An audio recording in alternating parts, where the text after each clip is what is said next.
How much money does my Christmas tree empire make each and every single year? Welcome back to Josh Uncut. Today we're cutting 2 Christmas trees, but we're not going to cut them down, no. We're going to tell you our tips, tricks and secrets on how to build a successful Christmas tree business. So back in 2020, we decided to tweak our model. October, November, December, January was a real quiet period for the gardening business. So we tweaked the model. Christmas trees. Everybody's buying trees in December. We've now expanded that, so people start buying them in October. And then in January we do collections as well. So we really flattened out that cash flow cycle. And if you run a seasonal business, which is most businesses, how can you tweak your model to flatten out the lumps, bumps and troughs in your cash flow cycle?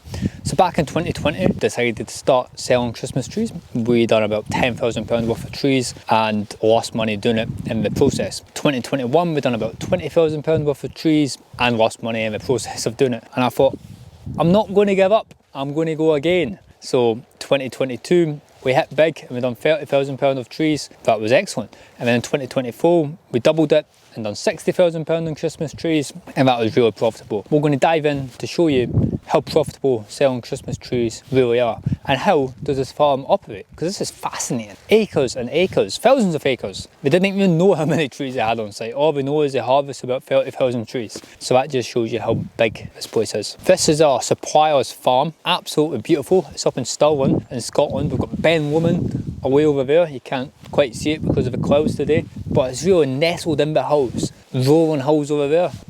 I'd love to work here.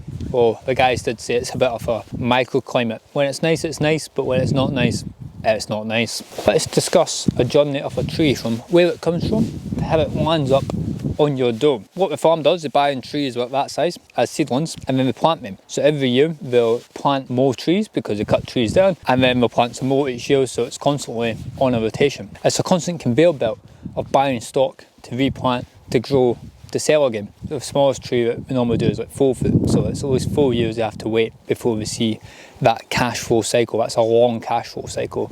You have to wait to get your money back. So this tree here, I'll buy for £13.50, which is crazy. So they have to sell a massive bulk volume to make any money.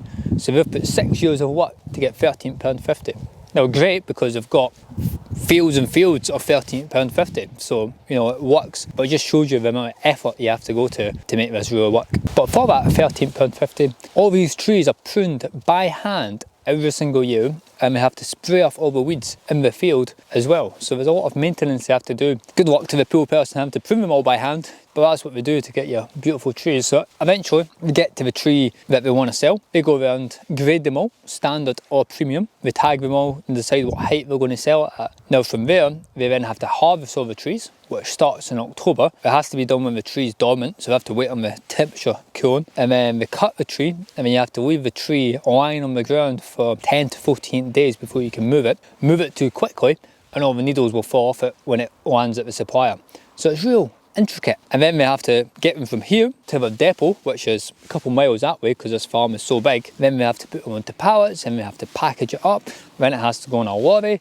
Then it has to get delivered to my yard or wherever it's going to go. And then we then have to ship it out to our customers. So I've bought that 6 foot tree for £13.50. Now I need to get it to the customer. Now we'll sell that tree, 6 foot tree, £70 for a Norman and £80 for a Australian. But in that we have to charge VAT. So you can take 20% off right away, and we'll have to deliver it for that price, and we'll have to provide excellent customer service. We back ourselves so much that we say, if you're not happy with the tree you get delivered, we'll come and change it out for free. So we have excellent customer service compared to anybody else on the marketplace, but part of that has to be built into the price so we can afford to go back and offer excellent customer service. Our goal this year is to sell 1,000 trees. Last year we sold 500, but now we've got the secret. We know what to do. We've been here making lots of content for Instagram and YouTube to go out every day starting in October. That's where we're going to drive sales. We're going to do more Google ads. We're going to target everybody who bought a tree last year. The only real way to make money selling Christmas trees is to sell out. If you're left with stock, good luck to the person selling Christmas trees on Boxing Day.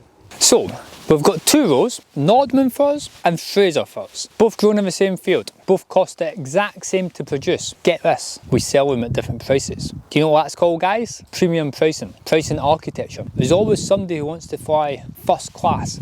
There's always somebody that wants that premium upgrade. These trees look nicer to some people, therefore they're more expensive. And if you're not using that tactic in your business, then you're missing out on a trick. So what's the difference between these two trees? Well, this one, you can see here it's got a stripy tag, which means it is a standard grade tree, and this one is a premium grade tree. Now, a big part of what we do, it's always about quality and reliability. These are not the cheapest trees. There's cheaper farms out there, but these are great quality trees, and that's what we sell to our customers, great quality. And this one is standard, so it's a couple pound cheaper than this one.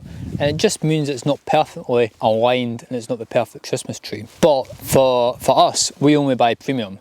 So it's a couple pound more expensive, but on order of 1,000, really adds up. They're better quality, and quality is at the heart of what we do, from sheds to gardening. I would always much rather sell a quality product than a cheap product. So you might be thinking, those clever mathematicians, that if we sell 1,000 trees and we're only getting £70, then that's never going to be £100,000. But what we do is upsell. So we sell the client stands. We've got a range of different stands. Customers love price, range, convenience, and you need to be offering those three things if you want to be successful in, well, retail and in business. We offer an installation service, so we'll take it tree into your house, we'll open it up, we'll put it on the stand, we'll make sure you're happy with it, we'll hoover up. A real premium gold star level of service that nobody else is doing, because nobody else can be bothered lifting a 50-kilo tree up 4 flights of stairs, because it's all tenement buildings in Edinburgh. If you want to buy that, that's an extra £50. Then if you want it collected, we'll collect it for you at £25. The council offers a free service, but the council have got a terrible service, so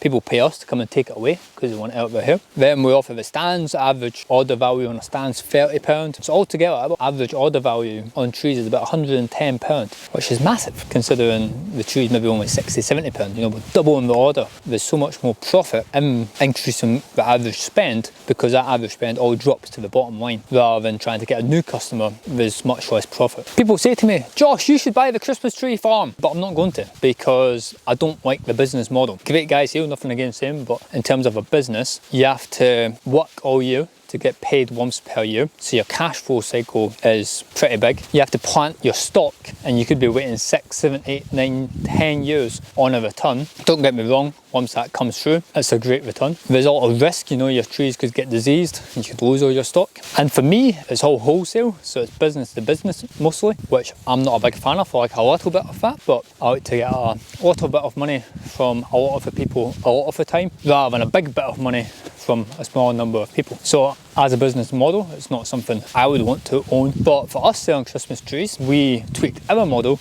to reduce our cash flow cycle. In the winter, traditionally dips down below zero. It's a great way to flatten out your cash flow cycle in your business. So our plans for this year is to set up a bit more of a retail experience at our yard. We've ordered a big marquee. We're going to make it so customers can come round, pick their trees rather than just order it online. Real nice experience, a wee Santa's grotto set up. Maybe after speaking to these guys today, I've figured out we could get live reindeers. No, they can't fly, but there are actual reindeers. It doesn't cost too much, be a great attraction, get families in, pay a fiver, feed the reindeer, or buy a tree, get a free ticket to feed the reindeer. 2026 we'll have bought a garden centre by then, and we're going to go big on Christmas. We're going to be selling 5,000 trees per year once we've got the garden centre, because we can leverage that entire database and really go big on making it an experience. So guys, we've tweaked our model to flatten out our cash flow cycle. So I want you to think, how can you tweak your model so that your cash flow cycle gets balanced out?